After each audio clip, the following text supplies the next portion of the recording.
If you look at history, you'll see a pattern. In both the short and long term, everything repeats.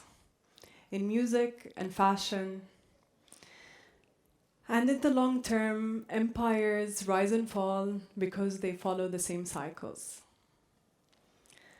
But for the first time, we live in a world where we can't guess what tomorrow will look like, whether from AI, politics, or technology moving faster than our minds can keep up.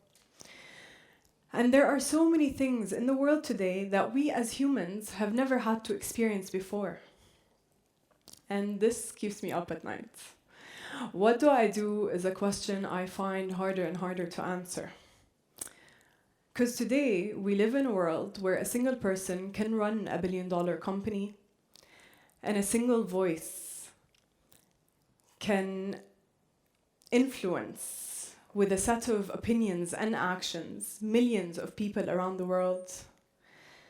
So what do we do with that knowledge? My answer is simple. Being intentional about the legacy we leave behind is no longer optional, it is a responsibility. Hi, I'm Farah Hourani. I'm the co-founder of Scarab Records, and I'm a multidisciplinary creative director. My job is to make sure people understand the story behind the things they see. I work with music artists to understand their values, their beliefs, and I help them translate who they are to audiences in a way that transcends language. But after all, a picture does say 1,000 words, but in my experience, it's always way more powerful to show than to tell.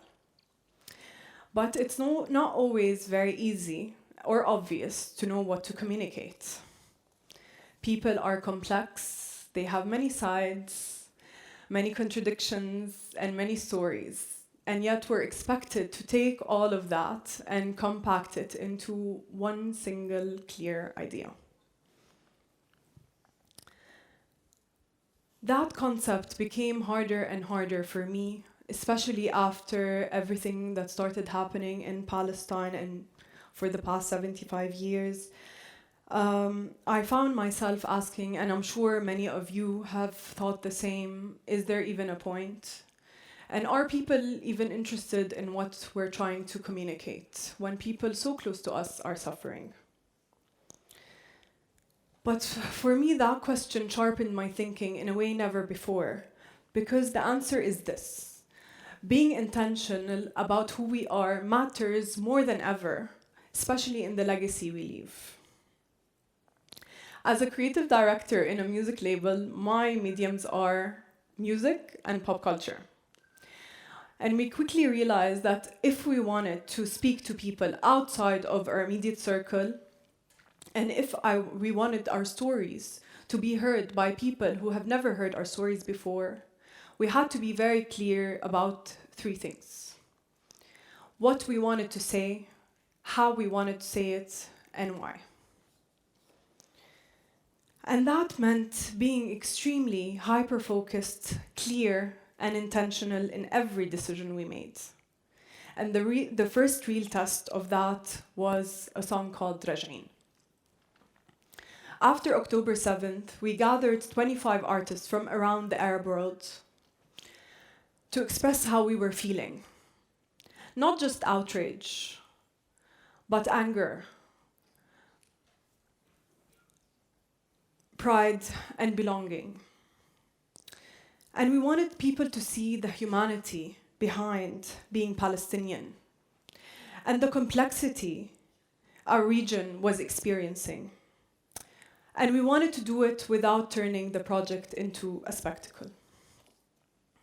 This is where the intention became critical. On the creative direction side, how do we do a project that is this big without appearing showy? And how do we do this and we keep the focus on the message, not the artists or their clothes or the set? Normally my job is to make artists stand out. In this case, it was the exact opposite. We had to think about how to make them all look like one person and how to blend them all together, not as individuals with their surroundings, but as a unit. We had one goal: to represent Palestinian humanity, reality, and truth, and to make sure that no one took or misinterpreted our intentions as a message of hate. And the results spoke for themselves. Rajin was streamed over 250 million times.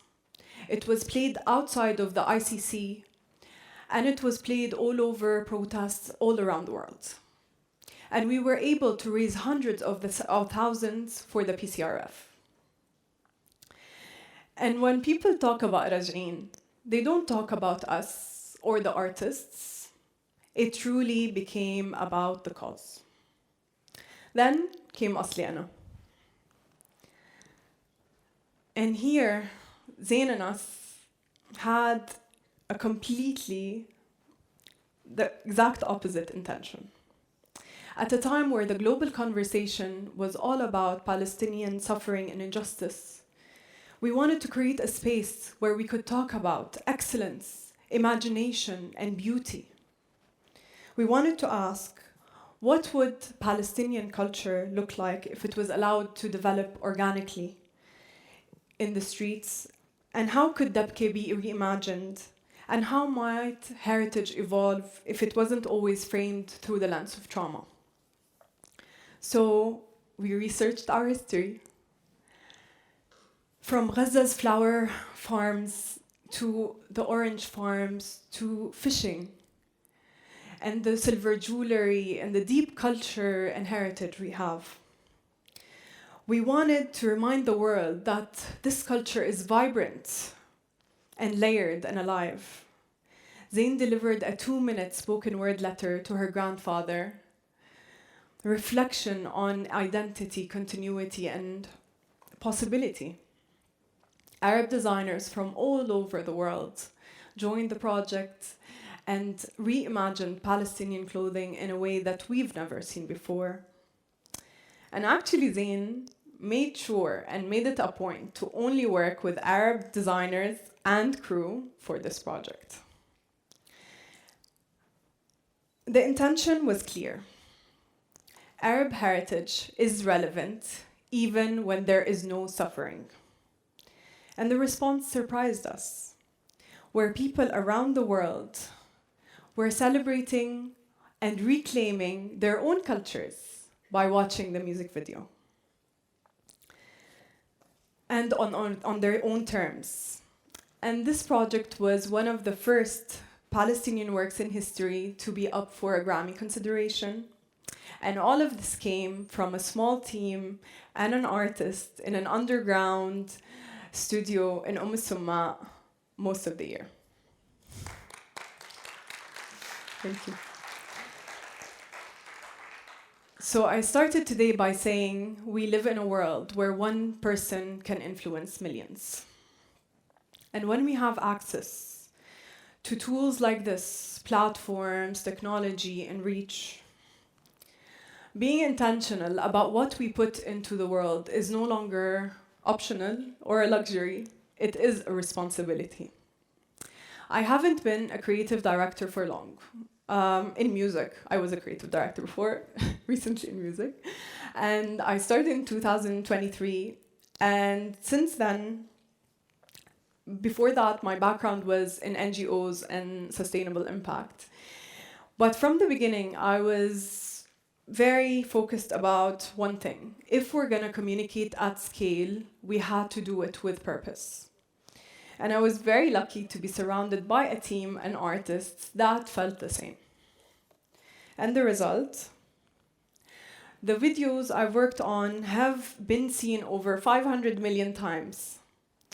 Not because we have unlimited resources or because of geography, but because we were intentional. And that's the point I want to leave you with. We are no longer held hostage by resources or location. In today's world, if you want to, you can. And if you can, you should. We have so much beauty to communicate and so many stories to tell. We're not defined by mansaf, ولا الدشداشة, ولا coins on our waist, or we're definitely, most definitely not defined by being terrorist number 4 on film. We are beautiful, we love, we laugh, we dance, we create, we code, we build companies. And in a world that often doesn't want us to be excellent, choosing excellence intentionally is one of the most powerful things you can do. So do it. You might change history. Thank you.